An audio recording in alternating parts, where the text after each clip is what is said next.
All right. Okay. Hello there, everybody. My name is Stan Holt. I am a consultant working with S3, and S3 is the S3 Housing Connect in Sanford and Lee County. And they've been around since 2017 and have been doing great work trying to bring resources together to make homelessness a brief and non-recurring experience for people that experience homelessness. And we're doing this panel discussion as part of a way to really educate kind of the community, Sanford and Lee County, about what's going on in our community around homelessness, what the services are that are available. We're going to talk a little bit today. It is July 29th. So towards the end of the conversation, we'll talk about how the collaborative pivoted for COVID and here's some stories there. But I'm going to start with folks introducing themselves, and the folks that you'll hear from on the recording mostly will be the folks that are providing shelter in our community. You'll hear from Bread of Life, OMI, Family Promise, and Haven, and we'll go in that order. So at this point, I'm going to have, you'll also see other folks that are part of S3 on the screen here. They're going to be asking questions and helping engage in this conversation. So with that, I'm going to start with, I'll start with John, go to Hamer, go to Tamara, and then Rosa. Just introduce yourselves, your organization, and go ahead now and talk a little bit about what your organization does with regard to S3. Okay, great, Stan. I'm John Pascal, and I'm with the Bread of Life Ministries here in Sanford, and we've been in operation for about 15 years, and we are in the old McKeever School on 3rd Street at the corner of 3rd and Maple Avenue. We're run by a board, and I'm on the board at the Bread of Life, and I'm the vice president of the board. And then my part of what I do at the Bread of Life is sort of an operations kind of manager and help with the operations of everything going on. What we do at the Bread of Life is that we have been running a food pantry there for all the time we've been open. So we run a food pantry. We also have a clothing pantry. We also serve a meal every Saturday, a lunch meal to the community. And for the last 3 years, we've run a extreme weather shelter. And the extreme weather shelter, we've mainly been operating the first couple of years. We just did the cold weather. So if it got to be close to freezing, we would open up our shelter from 6 p.m. to 8 a.m. And we had a capacity of 20 people, both male and female. They had to be over 18. And in the last couple of years, we've been running a hot weather cooling station.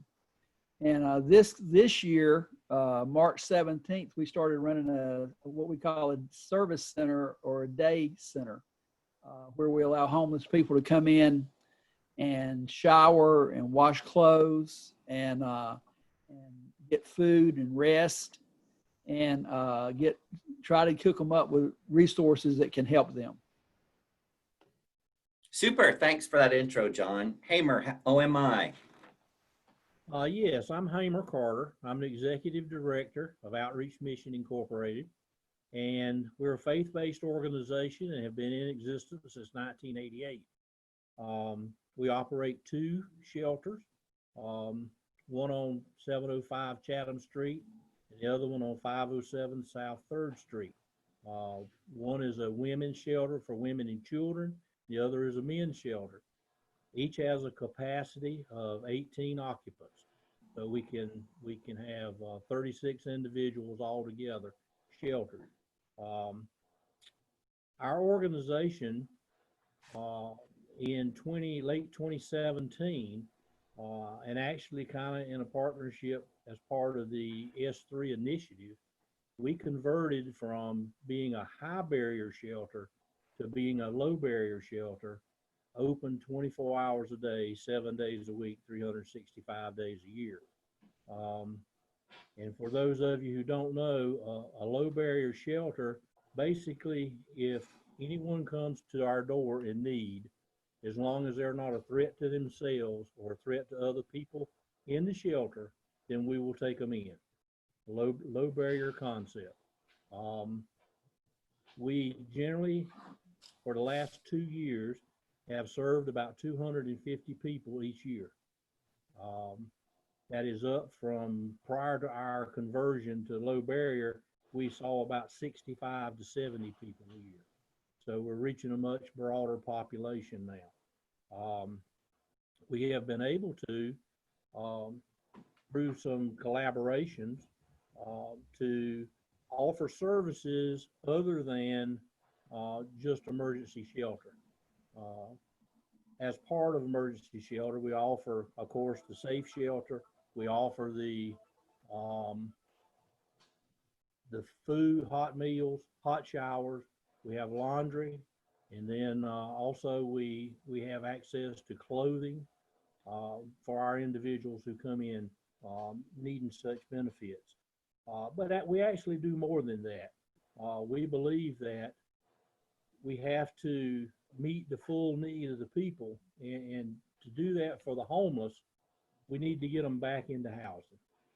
And so S3 has been a big benefit to us because it allowed us to collaborate with assets that can provide medical benefits, can provide mental health benefits. Also, Daymart works with us to provide addiction benefits, and it just allows us to prepare a person to be able to go out and get a job and then to get housing. And so we look at that as just completing the cycle from no housing to get them back into housing. That has worked very well for us, and we continue to this day to continue working in a faith-based manner, because we want everybody to be rooted soundly in the faith of Jesus. Super, thanks, Hamer. Tamara, Family Promise. Hi, I'm Tamara Brogan, Executive Director of Family Promise of Lee County, and we are a organization that provides a 60-90-day program for families that are experiencing homelessness to get into stable, safe housing. We work with area churches in Lee County to help provide the shelter and meals for our families while they're in the program. And during that time, we also provide comprehensive case management for our families. Once they leave our program, we keep up with them for up to 2 years to see how they're doing and try to keep them into a nice stable situation so that they don't recycle back into homelessness, because of course that's our goal, is to keep them into a nice stable home environment. And so far, since we've opened our doors in 2011, we've helped up to 177 families. Super. Super. Rosa, you ready to chat about Haven a little bit? Yes, Stan, I'll try my best. Great. My name is Rosa Portillo. I'm currently the Executive Director at Haven in Lee County. Haven has been in existence since 1985. We currently have a 29-bed shelter. What we do is we provide services to victims and survivors of domestic violence and/or sexual assault, not only with our shelter, but we also offer court services such as assistance with filing protection orders, assistance with filing criminal charges. We also accompany our clients to court proceedings if they ask that pertain to custody, divorce. We also accompany clients to the hospital if they were victimized and needed medical treatment, or if we have a case of sexual assault at the hospital.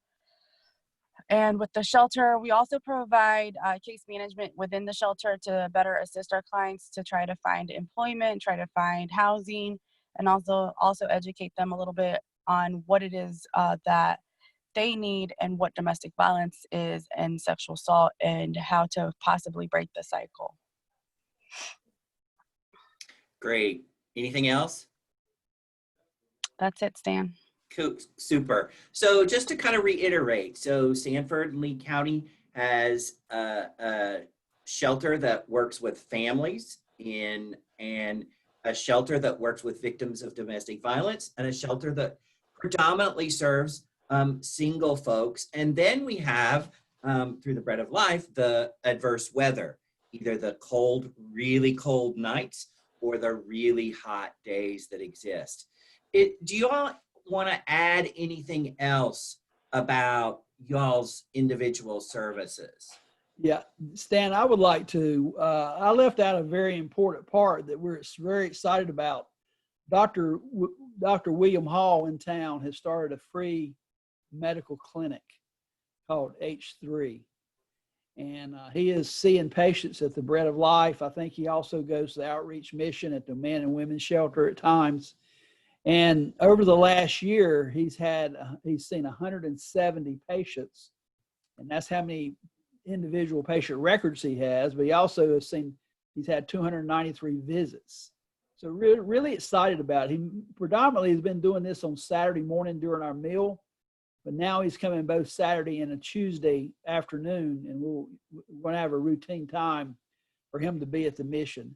He sees homeless people there, but he also sees people in the community that lack any type of medical care. And so he served a very good, been very effective, and folks have gotten to know where he's at. So he's seeing some continuing patients, and hopefully with some of these maintenance diseases like diabetes and high blood pressure and catching a quick infection or something like that, he's really been able to help a lot of folks. And so we're very excited about that. I left that off, what was going on at the Bread of Life. Super. Anything else that anybody wants to add about their program and who they're serving? Yes, and also, this is Rosewood Haven. I'd like to add that we also serve males in our shelter. We don't have an age cap on that. So we serve single males, any sexual orientation. If the male has children, that's also something that we accept. That's something that wasn't being told to public before. So we accept everyone as long as they are victims/survivors of domestic violence and or sexual assault. Yeah, super. And we oftentimes forget that men actually are victims as well sometimes. Hamer, Tamara, anything to add on your end? It's good. It's fine if you want. I'm good. You're good. Said everything. Great. So I want to talk a little bit about now the S3. Most all of you have been at the table for a good chunk of the time that S3's been around. And I'm wondering if you would talk a little bit, we'll talk about a little bit about the benefits that you've seen as a result of S3. And we'll also talk about some challenges that you've seen. But let's talk about any benefits that you have seen as a result of being a part of S3. I think I'll start with Hamer this time. Hamer, Tamara, Rosa, and then end with John. How about that? Okay. All right. Well, the benefits that we have seen, and of course, we have all grown through this process as S3 has come through for the last couple of years. But from a benefit position, we now have what I'm gonna call a network. You know, at one time I felt like we had 35 different charities in town. But now we have a network. And speaking for OMI, Outreach Mission, you know, it allows us to do two things. One is that I readily know Tamara and John and Rosa, okay, and they know me.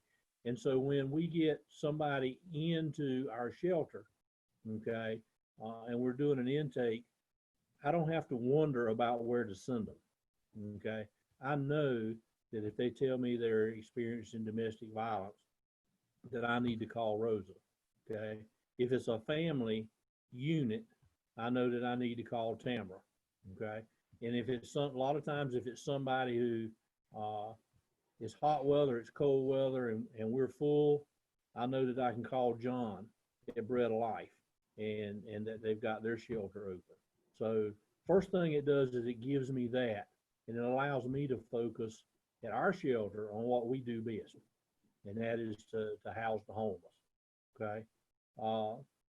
Secondly is that S3 also provides in that network all these contacts that we need as a charity to help people. People come in with all kinds of different needs. It might be medical, okay? And if the days are right, I can call and get them down to see Dr. Hall at Bread of Life. If not, I can send them around to Helping Hand, okay? If that doesn't work, I can send them to the hospital, okay? If they don't have a prescription and don't have any money to get a prescription, okay, then Helping Hand again can maybe help them out, or Sanford Pharmacy as an example.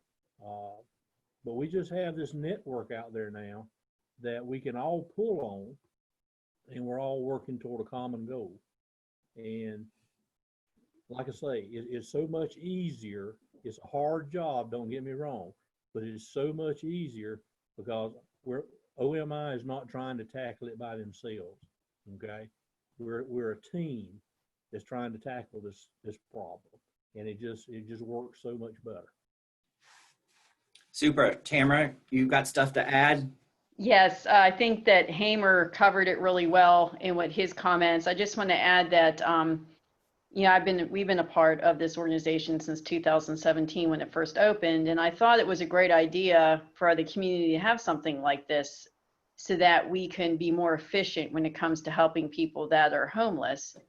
And I've noticed that over the course of time, over the last couple of years that this organization has been in place, that's how I really feel like that's what's happening is, as Hamer said, it allows us as service providers to know who to go to better serve the individuals that we're working with and the families we're working with to better get their needs met. So it's helping us to be more efficient, to be able to help this, people experiencing homelessness better and more efficiently and get them back into housing quicker.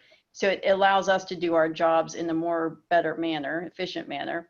But also I feel that this S3 has helped bring us together as a community on this issue. So as Hamer said, we're all part of a team. We've, over the last couple years, I've formed strong relationships with the other agencies.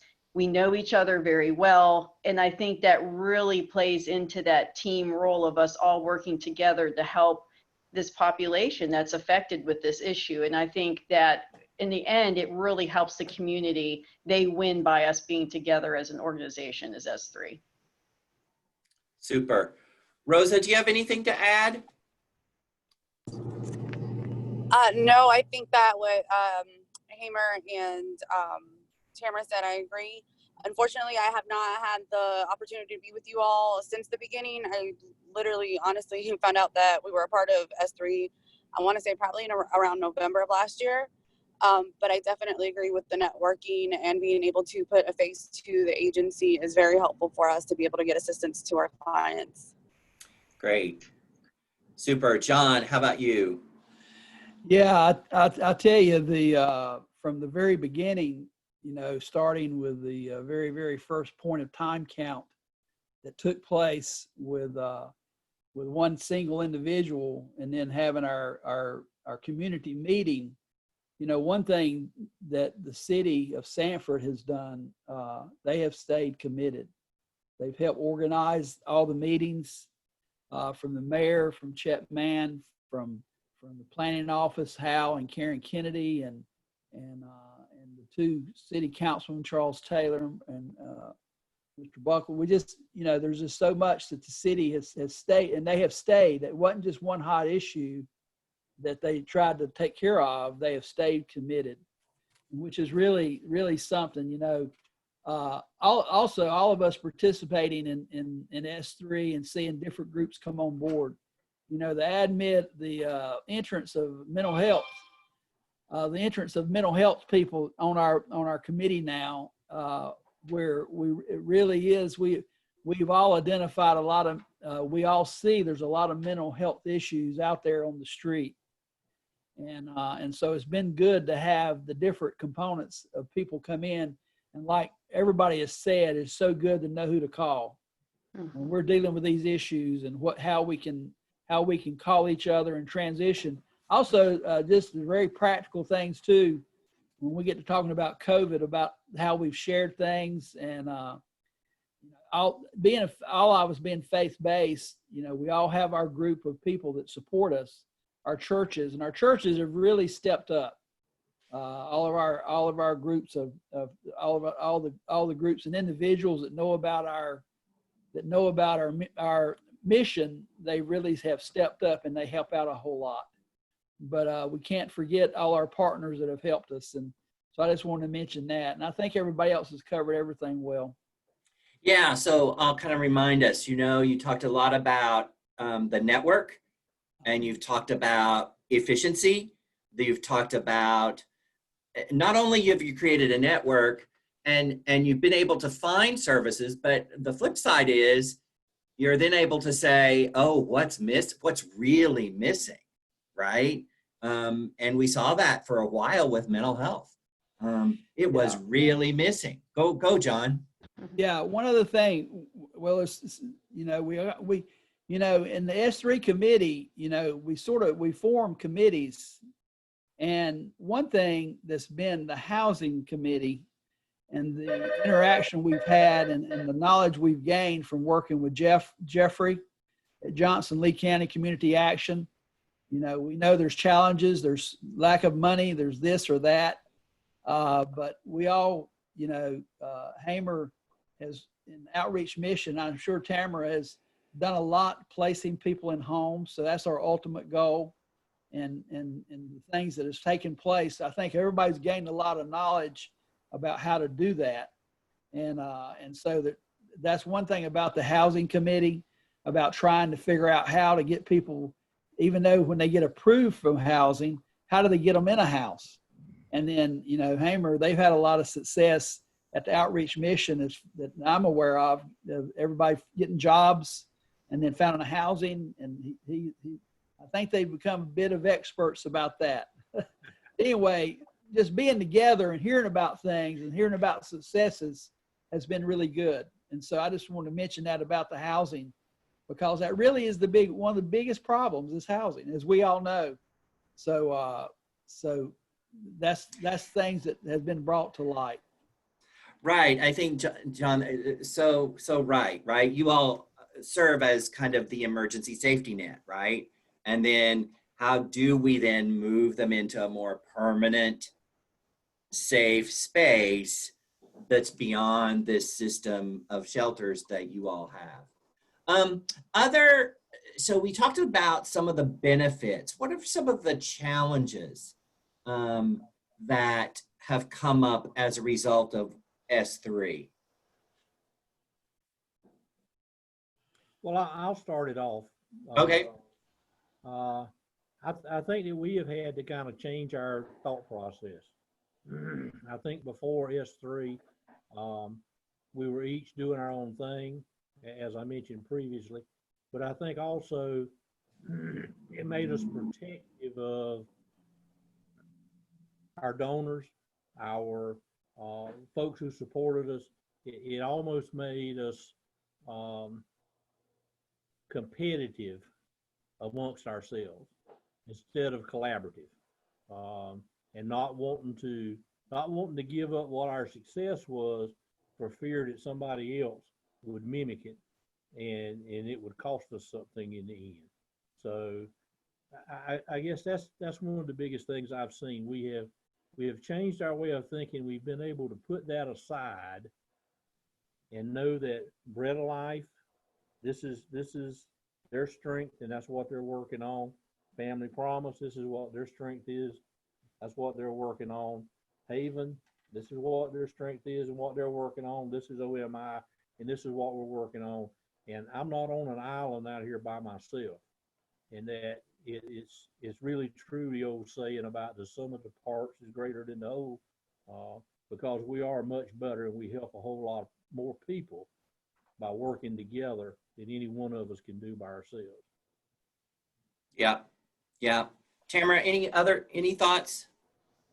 Well, I agree with what Hamer said. I feel like that can be a challenge, us kind of feeling like we're all competing, but I haven't seen that. I feel like S3s help bring us together, so I don't feel that energy between us as shelters. I feel like he's correct. We're all kind of doing our thing, serving the same population but in different ways, I guess is the best way to put it. So I don't feel any competition at all, but that can be a challenge, that could be a challenge. What I see as a challenge since S3 has been in existence is us being really able to get the word out to the public and to our leadership level people, elected officials and other officials, about the issues of homelessness. I think there's a lot of stereotypes out there about the homeless population that does not hold true.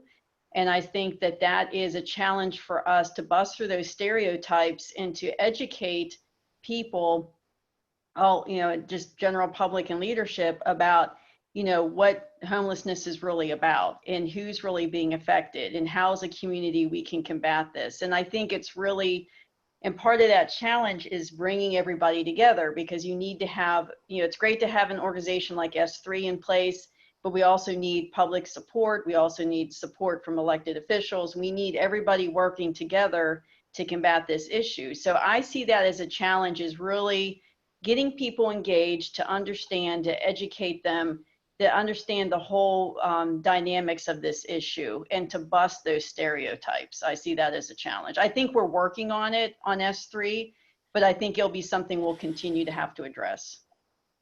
Good, good. Rosa, anything to add? No, Stan, I agree with what they had to say. Okay, super. John, how about you? Any challenges? The challenge is there's always difficult cases. I've learned something from Hamer, and really, it makes really good common sense that, one of the first things I think he tries to do is get family reconciliation. And I've heard him talk many times, is that when he's talking to somebody that's homeless, let's see if we can heal a situation. Let's see if we can do this. We just had a long-term homeless mother and son that all of us had dealt with over a period of 3 years. And just this weekend, because of that effort to try to get everybody reconciled, we were able to put them on a bus and send them to live with a family member in Oklahoma. And that was a coordinated event that took place, but we were able to do that. And so we have a lot of cases that don't fit the mold. Single mother and one child, or a father with 2 children, or something like that. So we have a lot of different kind of cases that can't go in this shelter or can't stay at different places. So we come together and we try to figure out how to take care of it. And also the church partners we have out there, when you talk about a church partner like a Sydney Hall at First Baptist, that really, really seems like that's a stopping point for a lot of people. And then from that point, she sends folks out. So we go, and I think they're a partner with all 3 groups, And so I'm just saying there's a lot of things going on, and the difficult cases is where it really shows the network, how the network works. Mm-hmm. Yeah, I want to reiterate that to folks that are watching this, that, we've only got 4 of the agencies here. These are the 4 agencies that provide shelter. You've got folks from the Department of Social Services. You've got folks from the library folks show up at our meetings. You've got the Workforce Development Board showing up at the meeting. You've got the Enrichment Center. You've got United Way. You've got Johnston Lee Harnett Community Action, you've got the city, you've got a lot of other partners that are part of this network. We're just focusing right now on the shelter here in this conversation, but I think it's really important to remind folks that shelter's only one piece of the equation, right? There are a host of other things. Housing is important, but getting people, quite frankly, getting people an income to pay rent is huge, right? Anybody want to talk about some of the, besides finding housing, other challenges that you're seeing specifically with the populations that you serve?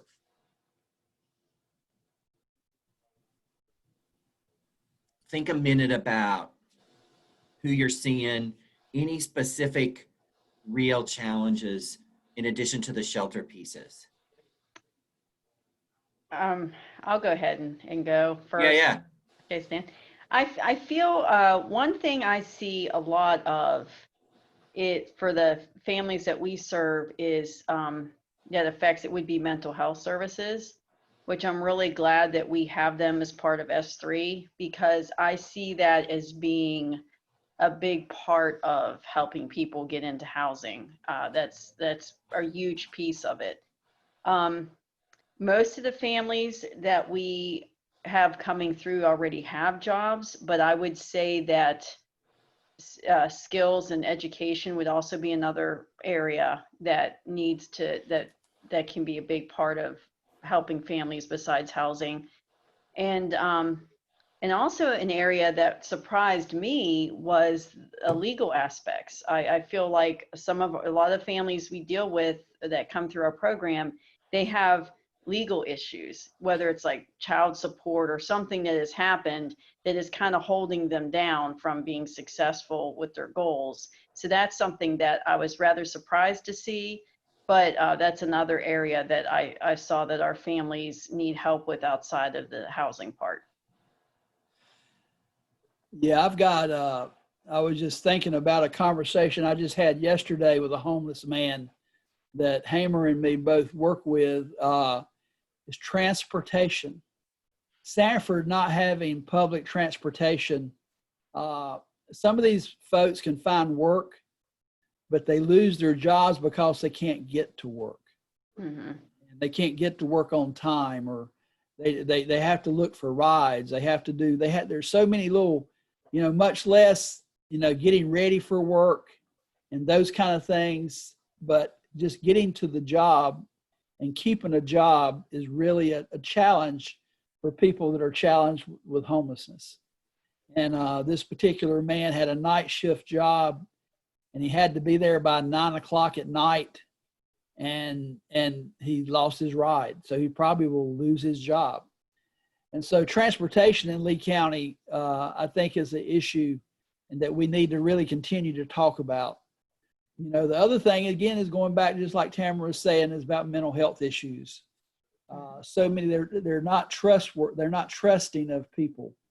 A lot of homeless people have been hurt and been let down. And, I know we got a section when we're talking about COVID-19, our virus issues, but everything sort of shut down.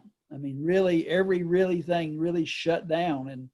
And so they really got left in the lurch. And so we've had to help a lot more. But anyway, I'm just saying transportation is an issue that I think that we always should figure out a way to address. And I think that would help them a lot to have some type of reliable transportation in the county. I've actually got a couple of areas that I see as challenges.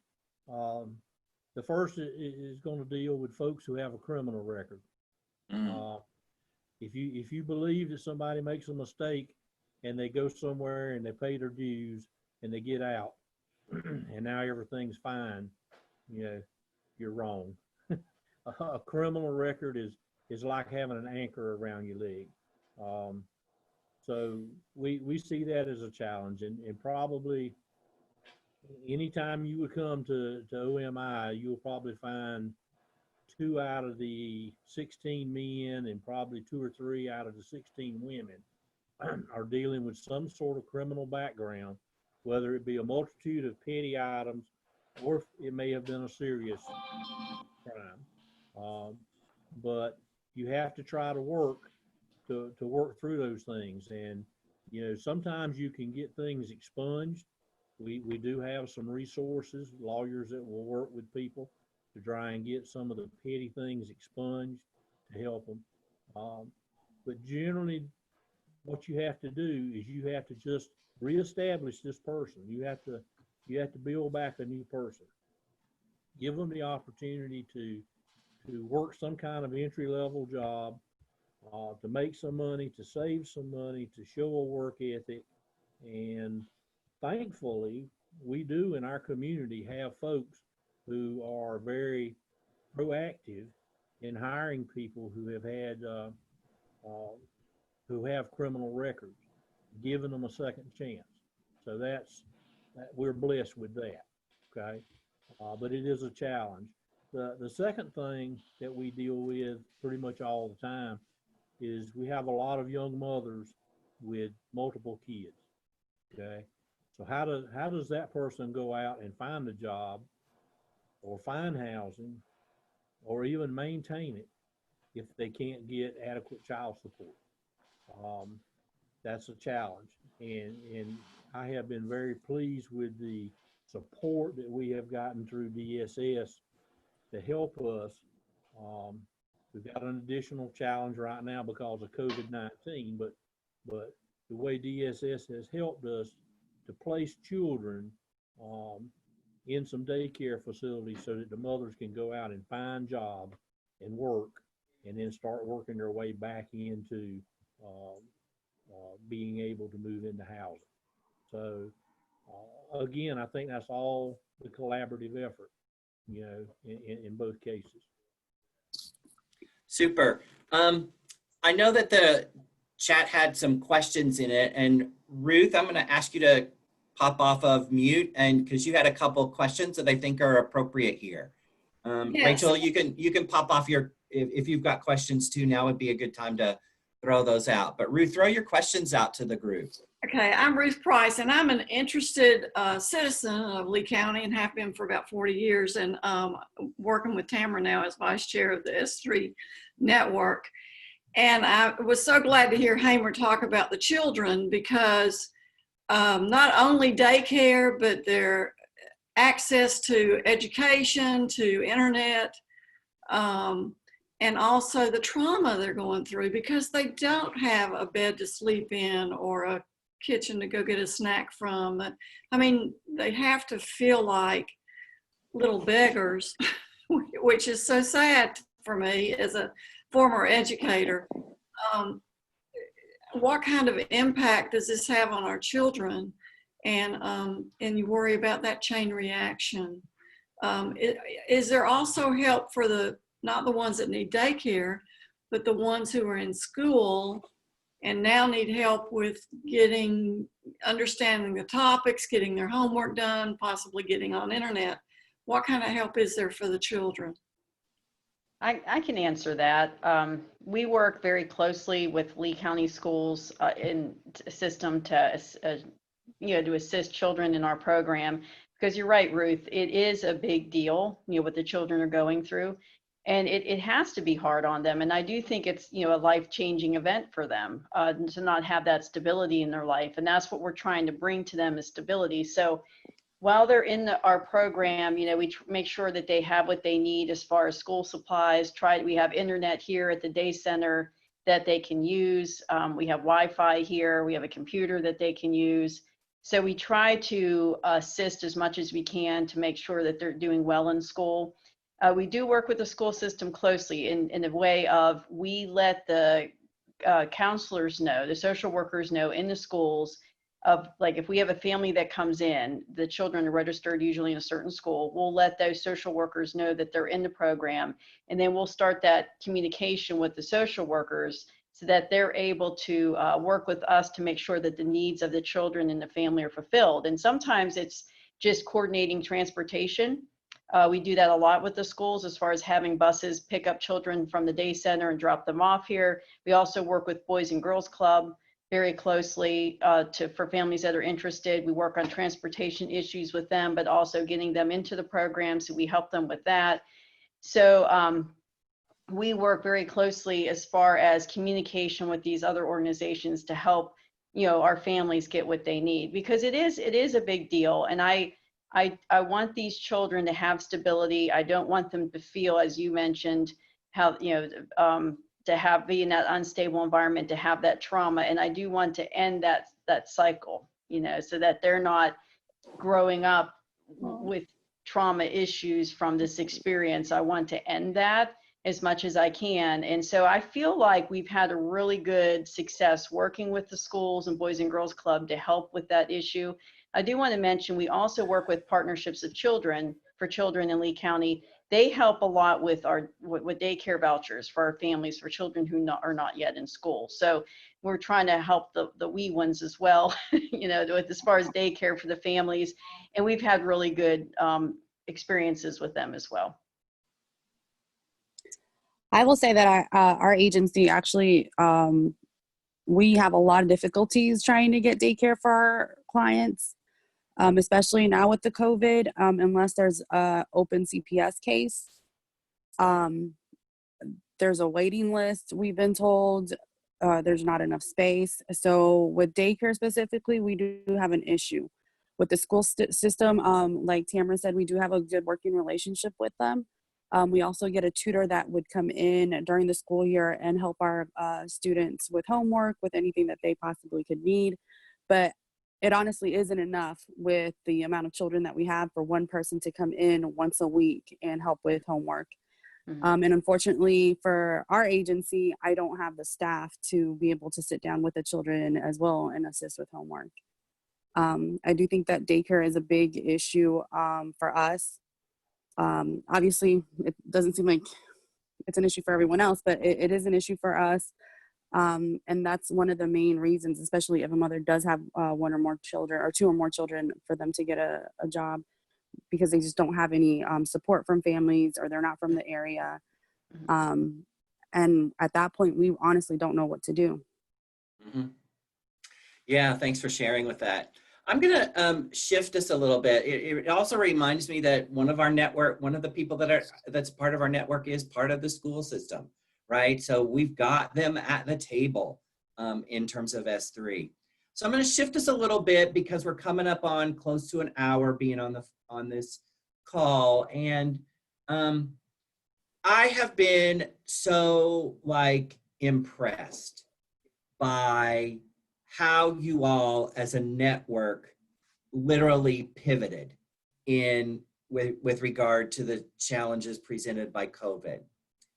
And I can remember we literally started meeting once a week. You all started meeting once a week by Zoom.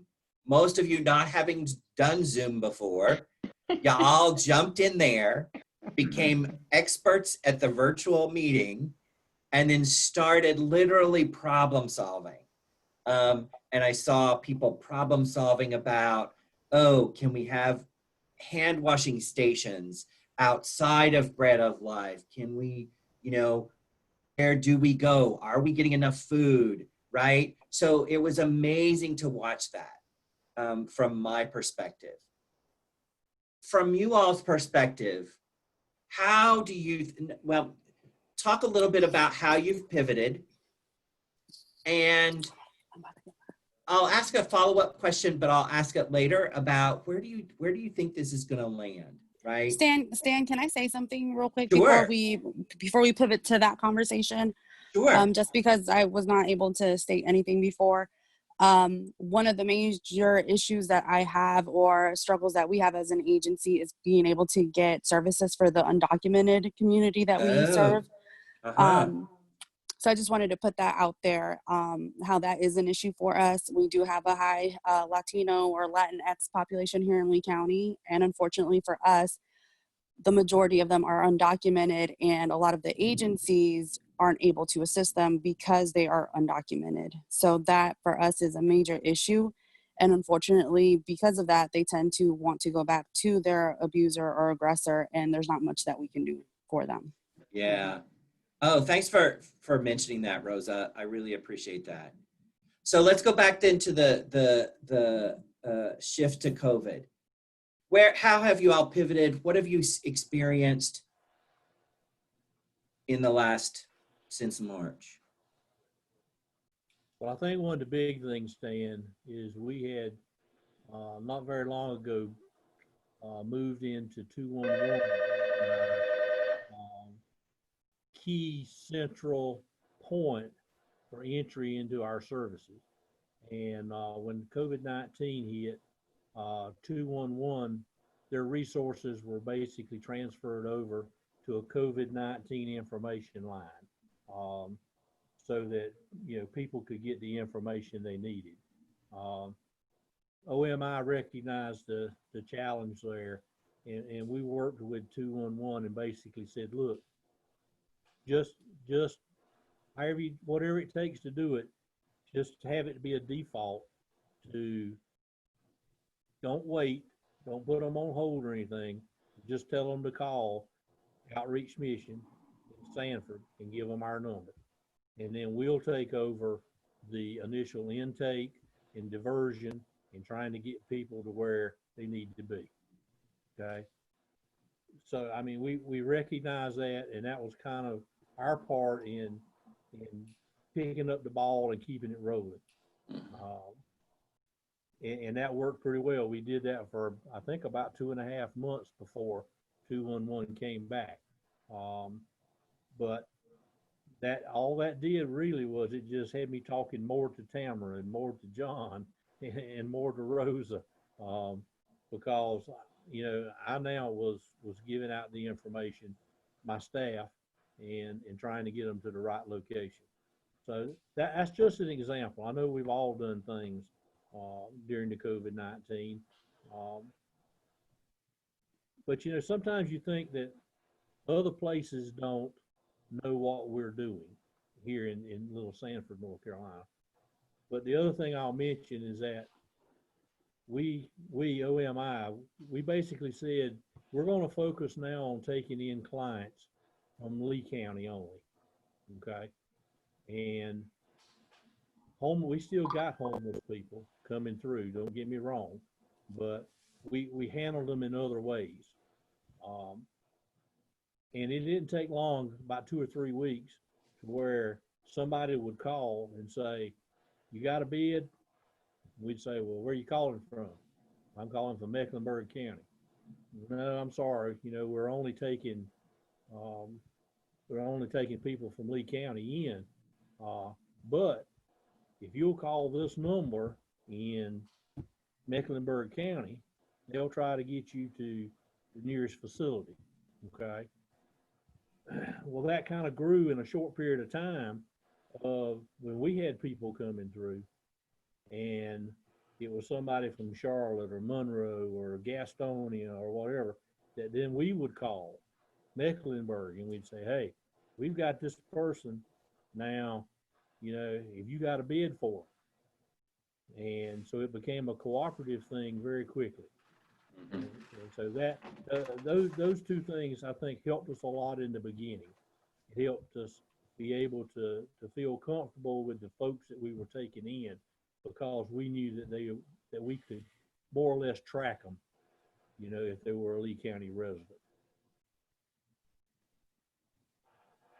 Other pivots that were important. Yeah. One thing in the S3 committee for over a year, we had been talking about what to do during the daytime. And so often, and there actually was some field trips to some day centers up in Raleigh.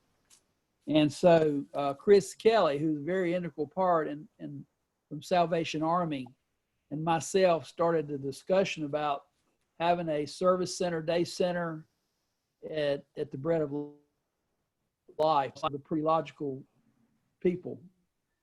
So we had, for about a year, we talked about it, and March the 17th was going to be the date that we started it.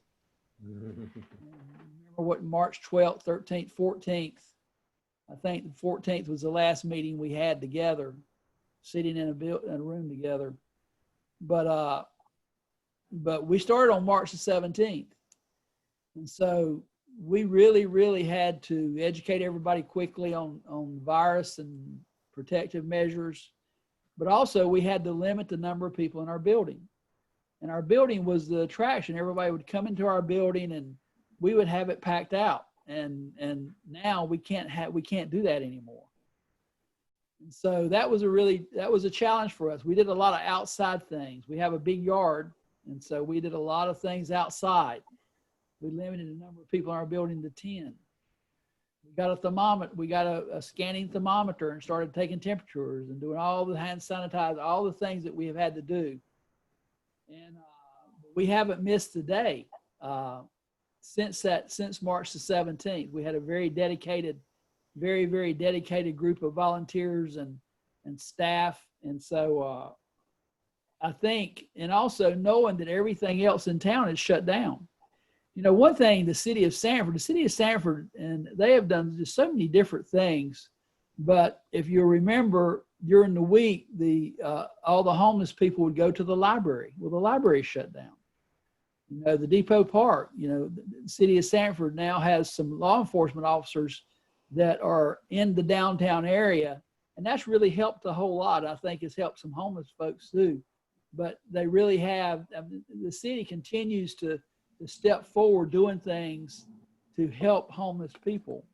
And by helping us, they help the homeless people.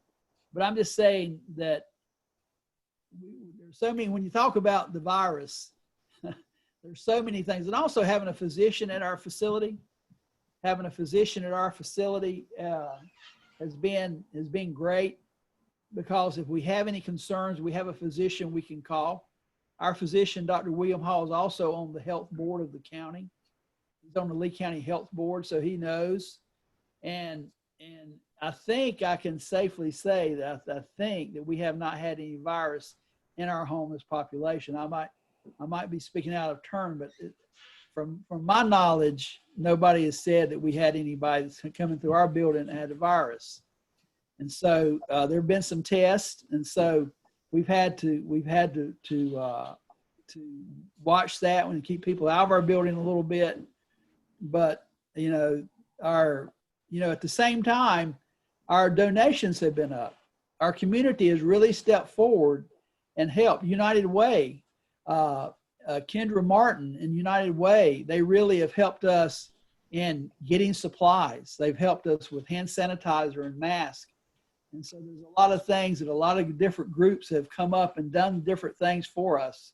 And by helping us, it helps the people. So we can give out a mask. Matter of fact, if they're having trouble putting children back into school, social distance, homeless people have a hard time with social distance sometimes. And so it's been hard just training people what to do and also making sure that while they're with you, that they do the right things. So we really have had to get a little bit more stern, a little bit more streamlined in what we do, but it's improved us too. We also have improved. We've improved our cleaning processes. So we've improved a whole lot of things since COVID hit, but we've had to improve. And so I can't even name all the things that we've had to do, but I'm just saying it really has impacted us. Super. Tamara, anything on your end? You're on mute. Sorry, I'm at work and it was That's some fine. background noise going on, so I turned myself on mute. We've had to change our whole operational model to some extent, because the way we run as an organization is during the day, our families are working with us at the day center, but at night they're staying at the churches as in their facilities overnight as shelter, and the meals are being provided at the churches. Well, when COVID hit, obviously everything shut down, including the churches. So we were no longer able to have them spending the night at the churches. So they've started staying at the day center. And so that changed how many people we can bring into the program, because we can bring up to 14 regularly, but that's too many people with social distancing and trying to keep everything clean in this small space at the day center. So we've had to limit to about 8-9 people at a time staying in this building. So that's hampered our ability to help more people, which is upsetting. We've also, and it's like I said, our operational models changed. They're staying here. And so the meals are coming here from the churches. They're not staying at the churches in the evenings anymore currently. And then also we've had to update all our procedures as far as how we do intakes with people coming in. Once they're into the program, how do we incorporate, wearing masks, making sure, temperatures are taken every day. As far as cleaning, make sure that there's very strict cleaning going on. So we've really had to update our procedures in the program as well, and come up with how do we handle situations related to COVID. So it has changed just a lot. I mean, as far as how we operate, but we're getting through it. So the good news is we're open. We're still able to help families, even though we had to modify our hours as well with this, but we've been able to continue to fulfill our mission as far as helping families. It's just unfortunate we've had to make some changes, but it's how it is, and so we're just moving forward. I think that each one of you have shared stories about what you've done, and it's all been pretty darn remarkable. And it's also been really, again, not just the 3 or 4 of you that are doing shelter, it's been the whole network that has really said, let's do what we can do. Ruth, go for it. And I've heard y'all talk about how the police are helping out downtown, but I have to admit that I do get the Sanford Herald. I was a little concerned about the results of the county commissioner's decisions. And I'm just curious, how do our elected officials, I mean, anywhere from city, county to Board of Education, state even, how are they helping out with homelessness? Not just, I guess, mostly in our area, but what kind of support are we getting from them? Well, I would like to, the thing I'm very involved with the city from the very start, from the closing of the Simmons building to the community meeting. Mayor Chet Mann has been very involved. And plus, more than anything, they've allowed their employees in the planning department, Karen Kennedy and Rachel Picard, and Hal, the city manager, they have stayed involved and they have helped us. From the state, Representative John Sauls got some money for Lee County homeless situation, and it was given to Lee County to help. And from that money, 2 or 3 different organizations got helped. And so that's one thing, and that's one thing that's happened with that I'm aware of. The city councilman, Charles Taylor, and I think Byron Buckles, they have been involved. They stay in touch. They show up for meetings that we have, different people in the city. So I'm just saying, I've just been continuously impressed with the city's response. I saw that about the county. I hadn't been involved. We have gone to county commissioner meetings together as a group, and without any impact that I can see. But I know the county commissioners are aware of what's going on. And so, but that's what I'm aware of. Also, as far as the Bread of Life, I must tell you, we have gotten benefited by the way that we can run a cooling center is because they helped us with the air conditioning. Also, they put showers in our building. Who was they? The city or county? City. Washer and dryer hookup. We also have a generator at our building. So if all the power goes off, we have a generator that will run at the Bread of Life. So we've got different things. I mean, that's big stuff, and it really does help us. They also help us with our staffing too, our staffing cost. So I'm just saying they really have invested in helping the homeless people of Sanford. Right. That's great. I guess my 2 cents worth would be, I would love to see the county step up and meet what the city's doing. I think the combined effort would reap a lot of benefits. But the city has led this initiative and has been very responsive to needs, and sometimes the needs were things that just happened immediately and some support was needed at Bread of Life, or some support was needed at OMI, and they have stepped up and tried to help us. So I think the biggest thing is that the city has been responsive to our needs. Thank you. I know that the school system, they have worked with homeless children for years. Children are experiencing homelessness. There's a special summer program that they did every summer for children, and I don't know if it's happening this summer because of COVID, probably not, but it was very instrumental. It was a very good program. It lasted for, I want to say, a month, 6 weeks. It was a long program, and they've done that for many years. As far as, I agree with what Hamer said about the city, and what John said about the city's very fully engaged in what's going on with S3 and the issues of homelessness. I have talked to some commissioners as well about what's going on. I think what we need as far as support from elected officials is, it's great that there's, some people that are interested, that, but I want to see consistency. I think we need to have consistency, because this is going to be an ongoing issue. It's not something that you can just pay attention to for a little while and forget about it. This is something that needs consistency, but it also needs a systematic approach where everybody's working together. Because, sorry, it's the phone. When you think about people, you think about these children coming up, Ruth, as you mentioned earlier, that they're coming into this trauma. They're growing up in this trauma system of being unstable. Mm-hmm. So we really need to have that systematic approach so that we can help the next generation, because this is really a community issue, and your community is as strong as the people that are in it. So if we want to have a strong community, we have to make sure that we start with when they're babies, with population that's experiencing trauma like this, and keep those services coming so that we can have strong people in the future, strong young adults, strong adults. So I see it more of a systematic approach to this, as well as there are some issues that we as S3, I don't feel we can really have a lot of control over, such as affordable housing. That might be things that need to be tackled on a more higher level, like a state level. So that's where we could use some state leadership to get more involved with helping with the affordable housing issue, because that's just not Lee County, that's all over.